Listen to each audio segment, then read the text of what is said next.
mình qua một mắt màu nâu của cà phê và cùng với tóc em của một cà phê, và những cảm xúc đó được ông gửi gắm qua một lần tình cờ ngồi ở quán cà phê Catinat ở Sài Gòn và nhìn vào ly cà phê thì nhạc sĩ Phú Quang chợt nghĩ đi về một cuộc tình đã qua của mình và hoàn cảnh ra đời của ca khúc Từng Giọt Cà Phê đến từ như vậy.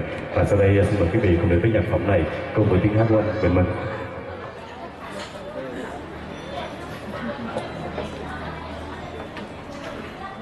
Mình xin kính chào quý vị có mặt trong hội quán. Chúc quý vị có một buổi tối nghe nhạc vui vẻ.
Cà phê